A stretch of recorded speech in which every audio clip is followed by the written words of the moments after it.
खैरे साहेब, राज ठाकरे उद्धव ठाकरे दोन्ही पण याबद्दल कौटुंबिक कार्यक्रमानिमित्त भेटले, वेगवेगळ्या कार्यक्रमात भेटले, पण आज पहिल्यांदाच राजकीय चर्चा दोघांमध्ये झाली.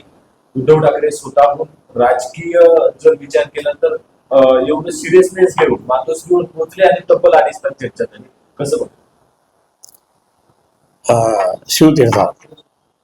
शिवतीर्थावर माननीय उद्धव साहेब राजसाहेब एकत्र मिटिंग झाली आणि अजून ते काय मिटिंग झाली ते अजून ते बाहेर नाही आलं. परंतु आम्ही अंदाज लावतो, आम्ही सर्व शिवसेनेचे नेते कार्यकर्ते अंदाज लावतो की कोणत्याही परिस्थितीमध्ये ही युती आता होणार म्हणजे होणारच आणि एकदम व्यवस्थित होणार. हे दोन भाऊ एकत्र आले तर त्या ठिकाणी एका प्रवक्त्याने सांगितलं की आले तर चांगलेच आहे म्हणजे दुसऱ्या पक्षाचे बरोबर हरकत नाही, चांगले म्हणे इतकंच आहे. पण आता चांगले म्हणे त्यांच्या मनामध्ये खोट आहे आणि म्हणून माझं म्हणणं असं आहे की कोणत्याही परिस्थितीमध्ये माननीय उद्धव साहेब आणि माननीय राजसाहेब हे दोघे एकत्र आले तर खूप मोठा बदल महाराष्ट्रात होणार आहे. तर हे जे चाललंय ना ते तीन चाकी सरकार म्हणताना इतकं चाललंय म्हणजे तो उठला याच्यावरती बोलतो, तो उठला याच्यावरती बोलतो आणि जे महाराष्ट्रात जातीपातीचं राजकारण जे सुरू झालेलं आहे ते म्हणजे एकदम विचित्रपणाने चाललेलं आहे. आरक्षण मिळत नाही, आरक्षणासाठी मग ते आरक्षण त्यांना पाहिजे असतं. हे सगळं खूप म्हणजे खूप मोठ्या प्रमाणात त्या ठिकाणी वातावरण खूप खराब झालेलं आहे आणि चोऱ्या मोऱ्या डाके मर्डर हे तर इतके सुरू झालेले आहे की विचारू नका. देवेंद्र फडणवीस साहेब हे जे आहे हे मुख्यमंत्रीच आहे पण तो गृहमंत्री पण आहे. त्यांच्याच नागपूरला त्यांच्याच बाकी महाराष्ट्रामध्ये सुद्धा खूप मोठ्या प्रमाणामध्ये त्या ठिकाणी चोऱ्या मोऱ्या मारहाण खून मर्डर व्हायला लागले. हे बरोबर नाही. राजकीय बैठकांचं सत्र आता सुरू झालंय. हो सुरू झालेलं आहे. आतापर्यंत कौटुंबिकच भेटी होत्या, मात्र आता राजकीय चर्चा सुरू झाली. हो आता सुरू झालं, राजकीय चर्चा सुरू झाली आणि आता राजकीय चर्चेच्या वेळेस त्या ठिकाणी आमची बैठक सुद्धा होऊ शकते. दसरा मेळाव्याला म्हणजे आमच्या सचिन अय्यर साहेब सचिन भाऊंनी त्या ठिकाणी सांगितलं की दसरा मेळाव्यात त्या ठिकाणी निमंत्रित करणार आहेत त्यांना राजसाहेबांना आणि ते येतील. खूप मोठा बदल खूप मोठं जल्लोष नाही.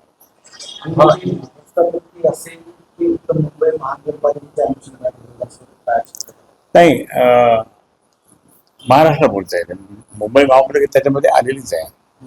मुख्य मुंबई ठाणे कल्याण डोंबिवली हे बाकी आसपासचे सगळे महापालिका, नंतर पुणे नागपूर संभाजीनगर ही सुद्धा नाशिक हे सोलापूर हे सुद्धा त्यामध्ये आहे आणि म्हणजे एक चांगल्या प्रकारे त्या ठिकाणी वातावरण निर्मिती होऊ शकते आणि ते होत आहे. चर्चा सुरू आहे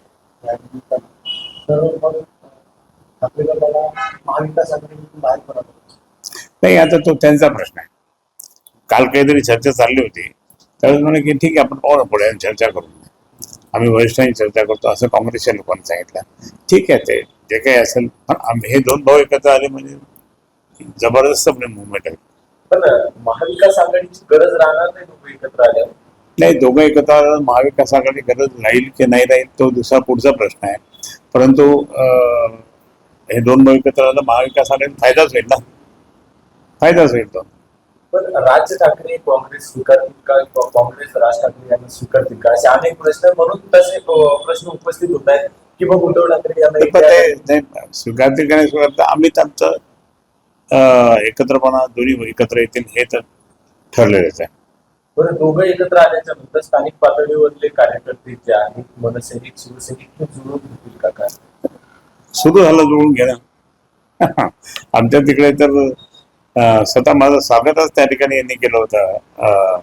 सुहास दाशरथे साहेबांनी माझं एक स्वागतच केलं आणि अमित हा सुद्धा मला सुमित हा मला कायम भेटत असतो आणि आता कार्यक्रमात 2-3 वेळेस कार्यक्रमात येतात आणि गणपतीच्या स्टेजवर त्यांनी मला बोलवलं होतं, माझा सत्कार पण केला होता मनसेच्या सुमित खांबेकर यांनी. महाराष्ट्रासाठी ही युती किती महत्वाची आणि कोणत्या मुद्द्यावर विशेष म्हणजे तुम्हाला काय वाटतं? आता शिवसेना प्रमुख मान्य बाळासाहेब ठाकरे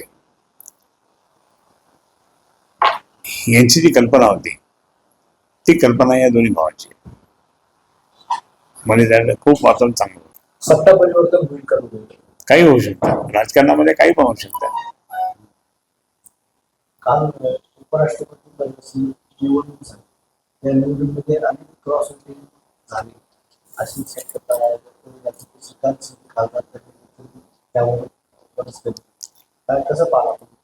नाही, आता तो दिल्लीचा प्रश्न आहे. मी तर सध्या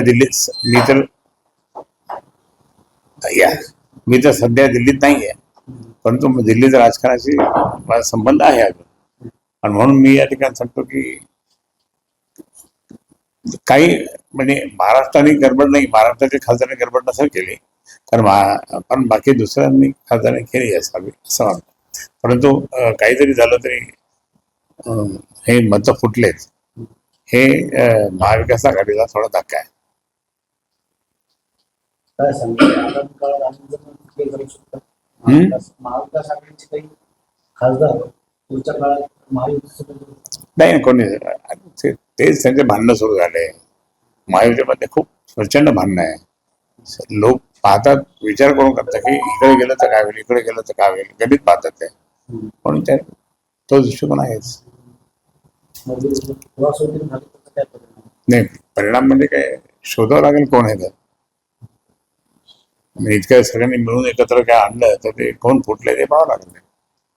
आता काय व्हीप नव्हता ना काल, व्हीप असता तर ते माहीत पडलं असतं, पण व्हीप नव्हता ते सगळं चाललं असतं.